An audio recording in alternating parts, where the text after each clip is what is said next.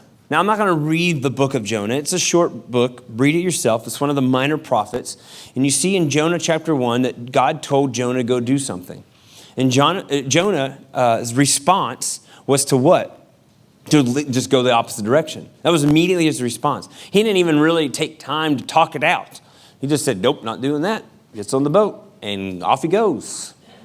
How many times have we done that? Have you heard that still small voice? God said, hey, do this. You're like, nope, not doing that. Forget it. Not happening. I've done it all the time. I'm an introvert. You guys are like, no, you're not. You're an extrovert. No, I'm not. I'm an introvert. When I see people outside, I'm like, I've got this guy in my neighborhood. He knows my name. I don't know his name. And I hate that, right? He's like, hey, Josh. Hey, buddy. And that's so bad, right? It's so bad. There's moments I see him walking around the corner, and I'm like, get in the truck. I can make it. Get in the truck, and then I feel like I'm in my capsule. And then I just kind of slowly go down. Behind the wheel. I made it. He didn't see me. Oh. Then I drive by him and I can see the lip. Hi, Josh. So this is one of those things that I tell you, there's a lot of moments where I just know that God's he said those things to me. Hey, stop and ask him how he's doing. Can you pray for him? No, I don't want to do that. Why? Because I don't know his name. That's why you don't want to stop? Maybe. Isn't that silly? It's silly. For the sake of embarrassment. You got to wake up, right? So here's Jonah. He just says no. Why? There's a reason. You see it at the very end of the story. The reason is because he knows that God's a merciful God, that God would forgive them anyway. But what he didn't realize was, if you've never heard this story, Jonah got swallowed by a whale or a great fish. Let's say great fish. A great big fish. But actually, Jonah was the great big fish. He was the great big fish to Nineveh. He doesn't realize that, though, right? He doesn't realize it until he gets swallowed by a great big fish. So what happens to Jonah, I'll break it down. God told Jonah to go to Nineveh. He didn't want to go. He runs from God. Jonah doesn't listen to God. Jonah didn't fear God, okay?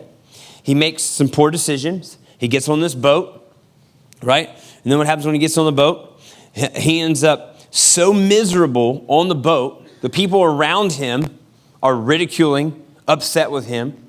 Everyone in the whole boat's like, why would you do this? You're causing death to all of us, right? You've made our lives unsafe because of your decisions. That's a lot of fun, right? And then he ends up so miserable that he thinks that everyone would be better off if he were dead. So he begs the sailors to throw him overboard, thinking that this is a sure death. He's like, it's better off that I'm just dead. I'm gonna drop this little cookie that I've been marinating on myself. But I had a Brazilian pastor tell me that he's heard a prophecy that I don't know if it's true. I'm praying it out, but that in the century of 2021, the next century, the next decade. Sorry, not century. The next decade, it will be the suicide decade. And I thought, well, in the world, where'd you hear that, right? And he said that we've been so self-absorbed that when we realize we've isolated ourselves from human touch and human existence of what the nurturing of God is doing, that the enemy will trick us to believe there's nothing to live for, right? Nothing else to live for. Man, when he said that, I was just, it's awful. And that's why it's so important that we as the church can't operate in fear, because when God says, hey, I need you to go somewhere, you go do it. But Jonah was like, no, I don't want to do that. Because why? Because he's just like, well, God's merciful. He'll do it anyway. But that wasn't the point. Some of you think, oh, God will send somebody else. And that's what Jonah thinks. Oh, God will let Ethan do it. Right? God will let Ben do it. Right? God will let Rob do it. Let them do it. God asked you to do it. That's what's sad. You're like, someone else will talk to them. You're missing it. You're missing it. Now, the other sad thing about this is he was swallowed by this large fish. Now, this is where the church for the years have taught this crazy message that the whale was actually a punishment. I don't know if you guys have heard that, but I've heard that. The whale was not a punishment.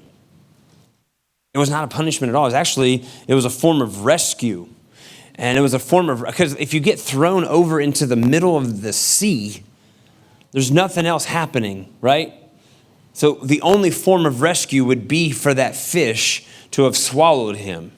And in swallowing him, he's rescuing him from death. Now, for sure on all of this, the rescue is from his deepest and truest enemy, himself. Even at the end of the book of Jonah, Jonah is sitting there thinking it's all about him. And God corrects him and says, who are you? You didn't make these people. They're not your creation, they're mine, and I've asked you to do something. You're so pretentious. That's the way Jonah's thinking. He's got this attitude of like, ugh. And that's how it ends. It ends with this still kind of like this notion of Jonah's not getting it. I think it's a warning for all of us. You need to get it. You need to grab a hold of this firmly and say, I want to grip it and say, all right, God, because why? Because you have control on it. I have control of knowing God's in control. I have a greater fear than the earthly fears. It's the fear of God, of the obedience of what he's telling you to do. Now, by no means am I trying to convince you that the belly of the fish is a nice place or even where you want to be, but don't make that huge mistake of thinking that the point of the story is that if you disobey or run from God, that he'll punish you. That's where this mixed religion and theology comes in, and people are like, yeah, God's persecuting me right now. God's not persecuting you. You probably did something dumb, and God's trying to get you out of it. That's what's sad. You're like, yeah, God put me here. No. Right? Get out of it. Talk to God. God, what's the antidote on this? I don't like being in this big fish. And exactly what Jonah did. I don't like being in this big fish. This is awful, God. I'm awful. Self-repentance here. I'll do what you told me to do. I'm ridiculously silly to think that I could just go and do what I want. obviously God, and he gets spit out. He goes and he tells the king and says, oh, hey, guess what? God's going to, he's judging you guys. You better change. Immediately the king's like, no, and he changes. He gives that opportunity, the same opportunity that Jonah had in the great fish. And he sees this, but for some reason, he's still self-absorbed. And we have this moment. We got to realize that God is trying to rescue us from self. Rescue us from those fears that we've developed. We've got to get out of this and say, oh, you know what? God's in control. God's going to do these things, and I'm going to be a part of it in the sense of being obedient. So I want us to talk about the faith that collides with fear in our hearts. I want to talk about this faith moment. And the greatest story is in Acts chapter 9 with Ananias and Saul. Now, there's 3 separate different Ananiases in the book of Acts, okay? So the first Ananias is Ananias and Sapphira, and they're the ones who were struck dead because they lied about how much they gave, and they were trying to receive credit and honor by acting as if they gave all of this, but they didn't give all of it. They only gave a portion of it. So they were struck dead as an example to not lie and be deceitful, okay? Now, then the second Ananias, the one I'm talking about, third Ananias was a high priest that Paul was being judged under, okay? But the one in the middle, Ananias, that Saul goes to. So in Acts chapter 9, verse 13, you see the response that Saul has already encountered Jesus on the road to Damascus, right? And then on that road, he's blinded. And for 3 days, Saul doesn't eat or drink or anything, and he's blinded. And he's at this house, at this man named Judas's house, okay? So all of a sudden, Ananias, God starts speaking to him. It says in verse 13, "But Lord," exclaimed Ananias. I love this. This is Ananias' response. "But Lord," okay? I've heard many people talk about the terrible things this man has done to the believers in Jerusalem. And he is authorized by the leading priests to arrest everyone who calls upon your name. But the Lord said, "Go, for Saul is my chosen instrument to take my message to the Gentiles and to kings, as well as to the people of Israel. And I will show him how much he must suffer for my name's sake." So Ananias went and found Saul. He laid his hands on him and said, "Brother Saul, the Lord Jesus, who appeared to you on the road, has sent me so that you might regain your sight and be filled with the Holy Spirit." It would have been easy for Ananias to sit here in the same position as Jonah. But Jonah didn't even attempt to talk back to God. He immediately heard from God and was like, "Nope, not doing that. I'm just going to get on a boat and leave." And immediately Ananias goes, "Hold on, I got some reservations." So he presents those reservations. The point of that is it's okay to have reservations. It's okay, okay? I'm letting you know, and I'm giving you that moment to go, oh, okay, so I can ask a question. Yes, Moses asked a question to God. He said, "How am I going to, who's sending me?" "Tell him I am that I am," right? I'm sure that boggled his brain for a little bit. And then he says, "Well, I'm not good with speech. Don't worry, I've got you hooked up. I got your brother Aaron with you," right? God provides all of these things. Right? Gideon's like, "I'm not a warrior. I'm in a wine press. Look at me. My feet are purple," right? It's like, "But don't worry. Don't worry about that. I got you covered." And then all these men, and then he's like, "I don't want all those. There's too many." And I'm sure Gideon's like, "What do you mean there's too many?" "There's too many. You need less than that." And he keeps dwindling them down, right? All I have to say is that it's okay to have reservations. Go to the Father. Go to him with those reservations. Say, "Hey, God, I got a reservation here. I heard that this man is out to kill everybody. You're asking me to go there. He actually has like the written permission to do all of this. What's going to happen?" And so God tells him, "Hey, don't worry. I'm going to take care of him. I'm going to make sure, right, that he is going to be this instrument to take my message to the Gentiles and to kings, as well to the people of Israel." Right? I mean, so immediately Ananias goes, all right, it's not my message, it's your message, and your message is way higher than my message, so I'll go do what you tell me to do. So he goes and he does this. And Ananias is a part of the moment of obedience to see that this is why we're here, because of Ananias' obedience. You are easily an Ananias in this building right now. And it's just a matter of you choosing to be obedient. God chose one Christian to be an instrument. One Christian. One. And it determined, Ananias determined that he would not allow fear to supersede the fear of God, the fear of obedience. He wasn't going to allow this to rule his heart. He was going to allow God to rule his heart. That's the whole moment in all of you in this room that you need to grab a hold of and go, all right, I would rather do the things of God than be fearful of all these things that the enemy throws at us, that the world has put in place of us. My fear of God is more apparent. That when God says move, you move. When God says, hey, put me in a position, or when you yourself, you even ask God, and that's really probably the most sad moment about it all, is that in your prayers, you just loft them up there as if I hope God hears them. God does hear those prayers. And that's what's wild, is that you just start spewing prayers out at moments, but you don't realize that God's here, like God's ready. And he's saying that thing you're talking about, that desire in your heart. We get so consumed with the things of like entertainment in this world and all that stuff of the me, the self. And we miss out on the fact of what's the most important thing is the things of God, to embrace people with a godly love, to do the things of God. Every single day, you think that tomorrow just is your day off from work, and it is, and that's great. But tomorrow is also the day that you get to minister to somebody.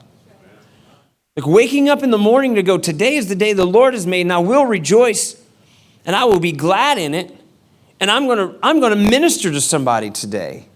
Today is one of the best days on the planet. Having a conversation yesterday with someone, and they said something they had heard from someone else, and I thought, man, that's really good. And that's that today isn't the day of church. Church is every single day. Today is like game day. Game day in the sense of like the prep. Church is every day of the week. And for us, we need to realize like today is just like the day where we build ourselves up in faith, in the word, and we go out and we put it to action. We say, all right, let's do this. And you didn't come in here just to get your ears tickled. You came in to go, I want to have better established faith than I do fear. If fear controls your circumstance, then you will find yourself on a boat asking for people to throw you off. Imagine that moment that Ananias had and God says, hey, I want to use you.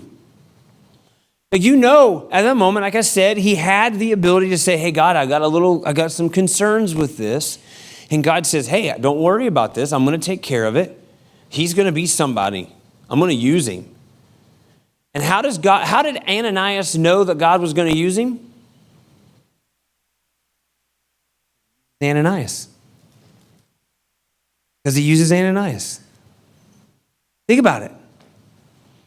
In his own example, he knows, hey, I've trusted in God. God's used me in so many different ways, and he's an apostle. He's in there. He's in the church. He's in the mix. And he realizes, hey, God said he's going to use Paul or Saul. Well, he's going to use him then. So he uses him. God will take the most unlikely people, like you and me, the uniqueness in each one of us, and he puts us in a position and a posture that when we're obedient, even though it seems unsafe, he asks one thing of us, and that's to let the fear of God reign in our hearts. Again, he doesn't need you. We need him. Our perspective is really off, but he needs you to be obedient. when you're obedient, and when you want all of him, not just portions, all of him, all of your life becomes his. Not just on certain days and certain seasons. People get wishy-washy. That's why it says that we should be a generation not tossed to and fro with every wind of doctrine, but we're steadfast. Because we're not living a lifestyle where we pick and choose. Well, today, this month, next month, I see people come, I see people go, I see people come. I had a guy one time put his finger in my chest, started poking me, telling me what I should be doing as a pastor. And I kind of laughed. I go, whoa, time out. That's the reason why you left. Because I was preaching from the pulpit, telling you the things of God, telling you what God's asking for you to do, and you didn't want to do it. I'm like, hold on, time out. Something's wrong here. So I walked in grace, and I'm listening to what he's saying. The point of the story is this. Man, I'm still here. Some people can't grab a hold of that and just say, you know what, I want to stay firm on God's foundation. Stop being wishy-washy. Stop leaving, coming and going. Find a church, stick in it, and be in that church. Find your body, be a part of that body. Be the hand, right? Be that hand, be that foot, be that knee. Get involved, be a part of the church. There's a vision here to want to reach more people. There are people hurting and dying out there. People are suffering. Why? Because they live by fear and not by faith. They're hurting themselves. They're hurting people around them. They're the Jonahs. They're taking people on boat trips and everyone's going to die. Why? Because they're not doing the things of God. Everyone always wants to start blaming other people. Stop poking people in the chest. Stop poking. Start looking at yourself and self-examining yourself and say, I'm in a bad position right now in my life. I'm in a whale. I'm in a big fish. Let's get biblically correct. I'm in a big fish. And in that great big fish that I'm in, what's God trying to tell me right now? What is it? I don't know what it is for you. I think some of us have some real heart moments. And maybe instead of tomorrow where you just grill out and you got all your plans, what if tomorrow you just prayed? I know a lot of you are like, you just ruined my barbecue. I have time for a barbecue. But what if you started your day off with, God, let's talk. So, as your pastor, I want to apologize. I like to apologize. I want to apologize because I've had a tunnel focus on certain things in the vision of our church and the things we can and can't do. I've looked at our current circumstance and I've put ridiculous walls in a sense of kind of like, we can't do that right now, not till we get our permanent location, and then we can do those things. And that's a lie. We can do all sorts of things. There's no boundaries, all right? There's nothing placed on us. But we as a church, we need to pray more. And we used to have a really great routine of prayer and consistent prayer. So to put a start and a finish time on this and to kind of get just a good season of something and give it a break for a little bit and we'll bring it back in. But from now until Christmas, on Tuesdays, from now until Christmas, I'm not going to announce this every single week. So this is where you're supposed to be a good Berean and write this stuff down, right? Acts 17, write it down. But in that, you're writing this down. You're saying, all right, every Tuesday at the warehouse, 615 West Hardin Street, from 7 a.m. till 8 a.m., we're going to pray. And some mornings, if it's nice, we'll just pray outside on the parking lot. If it's not nice or whatever, sometimes we might pray inside. And some of you are like, is it safe? Not for children. So no children. From 7 to 8 a.m., no children. You cannot bring your kids, okay? I will actually ask you to get back in your car and pray, okay?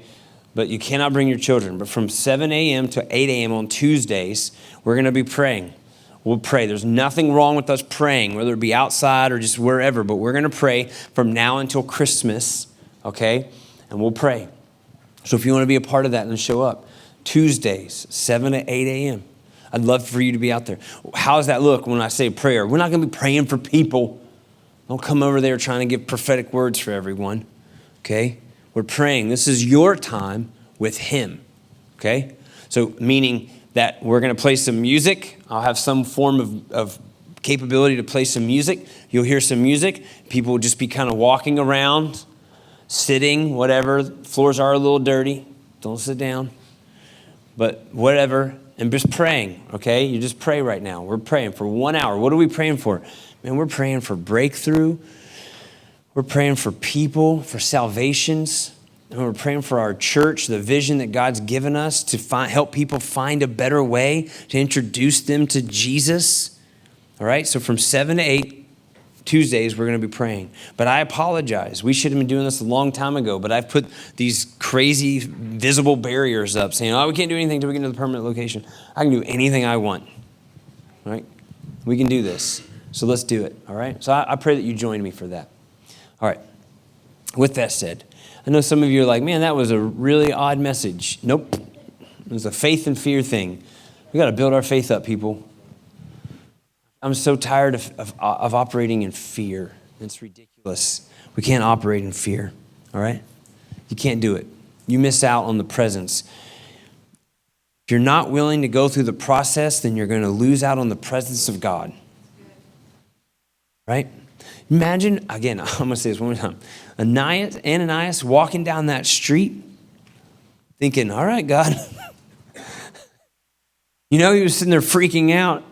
I'm going to go to this guy's house, and there's going to be this Saul guy I've heard about. He's killing everybody. He's killing everyone, and you're asking me to go in here. This is a crazy process. Sure enough, he walks into this man's house, and he sees Saul, who is blind, who is currently in his own big fish. He's swallowed up, right? God's working through him, killing self. And then he says to Saul, Ananias goes, hey, Saul, I'm Ananias. I'm here to pray for you. And he puts his hands on Saul's eyes, and there's sight. You know, Saul was sitting there going, oh my heavens. Like this is crazy. And all that God's been working through him for 3 days. What are the odds? Jonah, Jesus, Saul, 3 days. And self. And out comes this beautiful picture of grace and mercy. And Ananias experienced this murderous man who has killed thousands upon thousands of Jews. And he sees that he gets baptized. And then all of a sudden, the Holy Spirit fills him up. I don't know about you, but I want to be a part of that. I want to be a part of those moments. Someone's life changed, drastically changed. I want to pray. Let's pray.